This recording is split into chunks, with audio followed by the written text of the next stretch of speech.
A tão famosa obra Goodbye Eri, um misto de loucura e surpresa em páginas em preto e branco. Algo incrível, algo surreal. É assim que eu, pessoalmente, definiria Goodbye Eri. Este é um daqueles mangás de capítulo único, um one shot, que você senta, começa a ler e quando se dá por si, já finalizou. O nosso grande Tatsuki Fujimoto está cada vez mais habilitado a nos entregar uma história profunda e interessante, com reflexões tanto diretas quanto indiretas de diversos aspectos psicossociais. Começamos com a capa colorida de uma jovem menina sendo filmada por um celular. Dessa vez a paixão cinematográfica do Fujimoto entra em cena de uma maneira mais direta. Vamos ver como ele transformará isso em história. Algo que poderia ser muito bem o início daqueles pseudo-documentários de ficção científica, como o Cloverfield, por exemplo.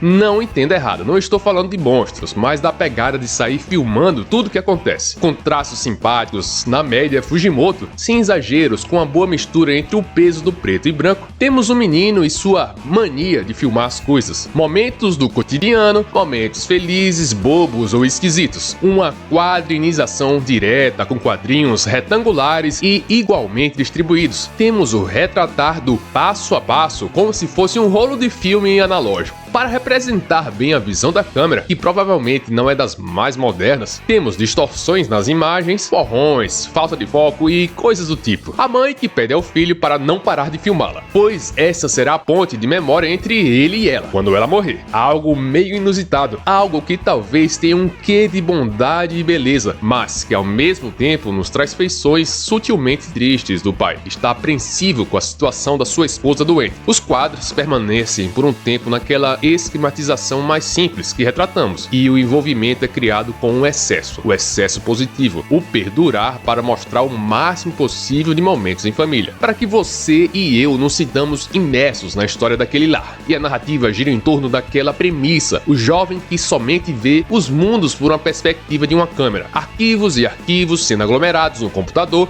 arquivos e arquivos que contam dia a dia e formam uma memória, ao invés de uma preocupação exacerbada com as linhas de desenho, algo mais leve que enfatiza muito bem o sentimento de cada um, apesar do protagonista mostrar um quê de ignorância e imaturidade muito grande diante da percepção da situação. Acho interessante o Fujimoto representar o olhar dele de uma forma tão diversa, como por exemplo, quando ele simboliza momentos de descoberta, quando o protagonista filma um gafanhoto sendo levado pela colônia de formigas, e Yuta, cuja mãe está doente, é chamado para ir ao hospital para acompanhar os momentos finais dela. E é impressionante a linearidade ao qual a história insiste em entregar quadros que não deixam de ter a mesma formatação. E por incrível que pareça, algo que não torna a fluidez e fluxo de informações monótono. A história continua nos prendendo, ou melhor, prende mais do que se fosse entregue em outro formato. Um olhar Fujimas. Logo você entende a mensagem que o Fujimoto estava transmitindo. Aquilo era uma tela de projeção, uma tela parecida com a de um cinema, para reproduzir aquela obra. Sim, a obra é oriunda das inúmeras filmagens que o jovem fez. Narrativa essa que é transicionada suavemente para outra perspectiva da história da família em sua casa para a história do garoto, que ali naquele momento já perdeu a sua mãe e está em um ambiente escolar. Um tempero Fujimas que vem junto à mudança no traçado, um peso maior para representar o inusitado, algo que chega com um plot que iniciará todo o ponto de reflexão da história. Uma grande explosão no hospital em que a mãe estava, e no maior estilo Tom Cruise, o nosso protagonista fugindo desta explosão. Goodbye, mom. Goodbye, mom. A plateia cheia, em retratação angulada, todos aficionados com o que está sendo apresentado. Posturas que são diversas, apesar de ser difícil de notar, mostrando que o Fujimoto, apesar de não ser extremamente detalhista com os traços, é extremamente detalhista com a composição gestual individual. Perceba que não há erro ao angular cada cabeça em direção à tela, o ponto de foco, a depender do ponto que a pessoa está localizada. Muita repulsa advinda daquele filme, uma falta de entendimento quanto à obra do artista, uma falta de sensibilidade quanto ao artista e o seu passado. E assim, sendo alvo de críticas, continuamos a história do nosso protagonista. E de novo, com seu aparelho de gravação na mão, ele retorna a capturar momentos da sua vida, dessa vez nada felizes. O pai repreende o filho por zombar da morte da mãe, a esclarecer que o que ele fez de errado foi colocar aquela cena de explosão. A representação retangular de todos os quadros acaba me confundindo se naquele momento a conversa está sendo filmada ou não. E eu fico abismado em perceber que não tinha percebido que até aqui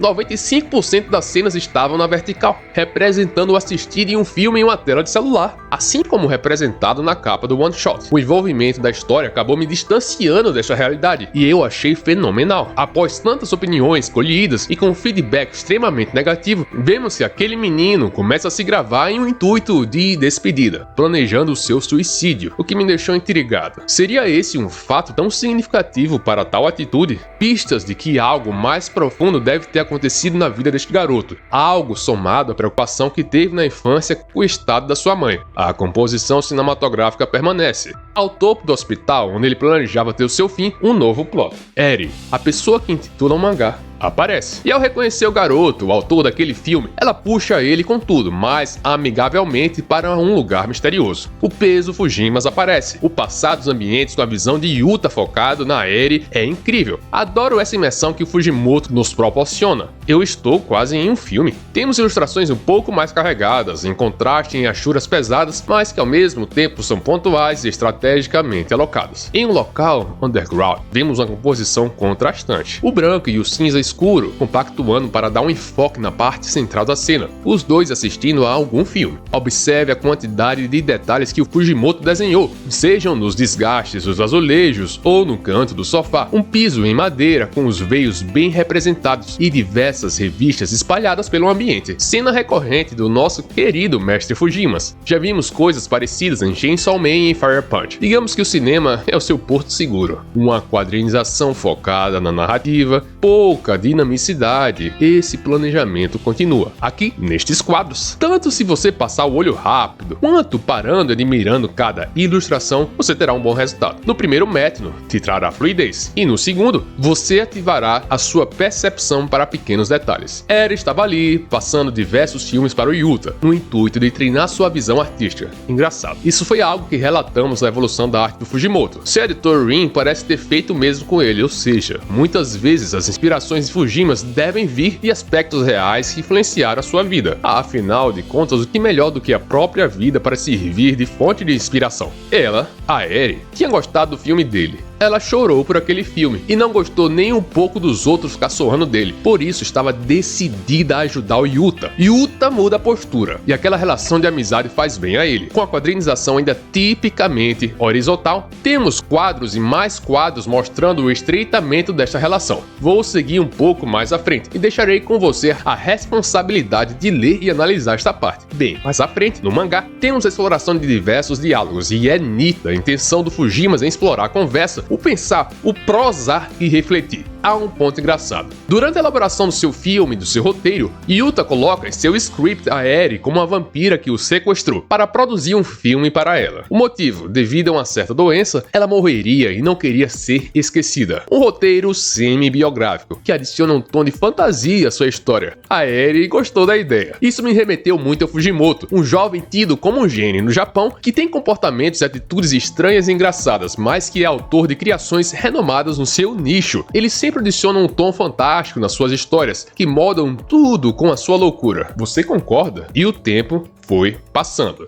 Já com o relacionamento deles muito mais próximos, Eri conhece o pai de Yuta e temos uma progressão de cena bastante silenciosa. Passamos e temos cenas ensaiadas que se misturam com a realidade, nos enganam, cenas bonitas e em ambientes distintos, mas que não deixam de retratar a visão horizontal da câmera. Mas enfim, Eri, que também estava doente de verdade, cai. E no hospital, aquela cena se repete. Yuta como diretor e alguém que é do seu convívio à beira da morte. Eis o motivo da simpatia e comoção da Eri pela produção inicial do Yuta. E se você pensa que a história termina aí, tão simples, sem um plot twist de revirar os mares, você está tremendamente enganado. O ponto de reflexão vem logo após, ao sabermos da real intenção da mãe de Yuta e ao descobrirmos os segredos que Eri escondia. Além disso, somos apresentados a um Yuta transformado e amadurecido, e claro, no fim, temos uma grande ironia. A grande ironia das histórias de Fujimoto, aquilo que se volta a ele. Quando falamos de Goodbye Eri, voltamos a ter um lado mais Fujimas na história, uma poção de loucura que tempera positivamente seus trabalhos. Algo que é tão verdadeiro que me parece retratar muito do que ele viveu. Como eu já disse, sobre perdas, sobre valores e sobre interpretação. Uma obra que nos faz pensar sobre o certo e errado, sobre o que é bom, sobre o que é ruim, sobre qualidades e ao mesmo tempo nos imerge em um mundo de fantasia e é montado peça por peça em um quebra-cabeça de ideias que só pode ser completado com o auxílio de personagens chaves. Temos uma reviravolta catastrófica e poética ao mesmo tempo, sem dúvidas, um dos seus melhores one-shots. E dessa vez, eu não contaria o final. Eu quero sua opinião aqui nos comentários. O que você achou do final de Goodbye Eri? É isso aí, galera. Valeu, até mais, falou e tchau!